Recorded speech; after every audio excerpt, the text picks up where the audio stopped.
যাদের শরীরে uric acid বেড়ে গিয়েছে এই ভিডিওটি তাদের জন্য। এই ভিডিওতে সম্পূর্ণ ইউরিক অ্যাসিডের আপনারা সমাধান পেয়ে যাবেন। ইউরিক অ্যাসিড দেখুন, আমাদের শরীরে পিউরিন থাকে এবং অনেক খাবারে পিউরিন থাকে। এই পিউরিন থেকে ইউরিক অ্যাসিড তৈরি হয়, আর এই ইউরিক অ্যাসিড আমাদের মূত্রের মাধ্যমে শরীর থেকে বাইরে বেরিয়ে যায়।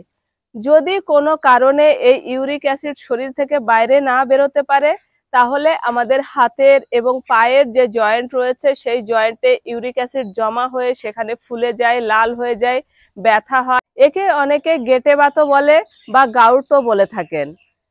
এই ইউরিক অ্যাসিড কম করবেন, আজ কয়েকটি ঘরোয়া উপায় বলে দেব, যে উপায়গুলি করলে আপনি ইউরিক অ্যাসিডকে কম করতে পারবেন। এবং একটা অ্যাকুপ্রেশার, তার সঙ্গে প্রাণায়ামের অভ্যাস, এটাও বলে দেব। এইগুলো যদি আপনি নিয়মিত করেন, অবশ্যই আপনার ইউরিক অ্যাসিড প্রাকৃতিকভাবে আপনি নিয়ন্ত্রণ করতে পারবেন। সবার প্রথমে রয়েছে সকালবেলায় 1 গ্লাস উষ্ণ গরম জল নেবেন। গরম জলের মধ্যে 1 চামচ অ্যাপেল সিডার ভিনিগার, এটা দিয়ে গুলে আপনি সকালবেলায় খালি পেটে খাবেন। অবশ্যই সিপ সিপ করে খাবেন। আদার রস নিয়ে নেবেন 2 চামচ উষ্ণ গরম জলের মধ্যে, আর হাফ লেবুর রস নিংড়ে দেবেন, দিয়ে এটাও আপনি সকালবেলায় খালি পেটে পান করতে পারেন। অথবা পেঁপের রস নিয়ে নেবেন 30 থেকে 40 ml, এর মধ্যে 1 চুটকি দারচিনি পাউডার দিয়ে আপনি এটা 2 টাইম খেতে পারেন। সকালে খালি পেটেও খেতে পারেন, যদি না হয় তাহলে আপনি অন্য সময়ও খেতে পারেন। এই প্রতিটা যে পানীয় বললাম 2 থেকে 3 মাস করে পান করুন। যে কোনো একটা করলেও হবে। এবার আপনারা যদি দুটো করতে চান সে করতে পারেন, কিন্তু একটা করলেও হবে। আর মনে রাখবেন যে লাল মাংস অর্থাৎ রেড মিট খাবেন না, সামুদ্রিক মাছ খাবেন না। আর রয়েছে অ্যালকোহল। ইউরিক অ্যাসিডকে কম করবে ভিটামিন সি যুক্ত খাবার। যে খাবারগুলিতে ভিটামিন সি রয়েছে সেই খাবারগুলি খাবেন। অনেকে বলে ডাল, তারপর পালং শাক, মসুরির ডাল, এগুলো আপনারা যদি খেলে অসুবিধা হয় তাহলে এগুলো অবশ্যই খাবেন না। সবুজ মুগ ডাল, এই ডালটা কিন্তু আপনি আরামে খেতে পারেন। এই ডালটায় কোনো ইউরিক অ্যাসিড বাড়ায় না।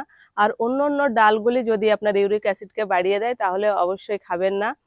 আর যে খাবারগুলি মনে হবে যে হ্যাঁ ইউরিক অ্যাসিড বাড়াচ্ছে, তাহলে সেই খাবারগুলি আপনারা এড়িয়ে চলবেন।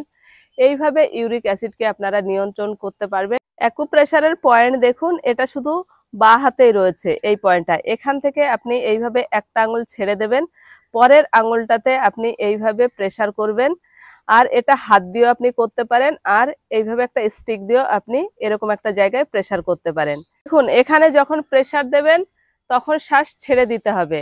যখন আমরা শ্বাস নেব তখন প্রেসারটা হালকা রাখবো।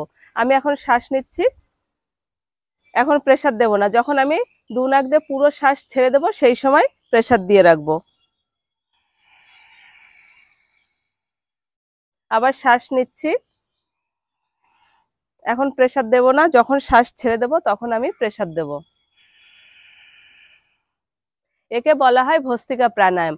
এই ভস্ত্রিকা প্রাণায়ামের সঙ্গে আপনি এই পয়েন্টটিকে প্রেসার করবেন প্রতিদিন 10 মিনিট করে।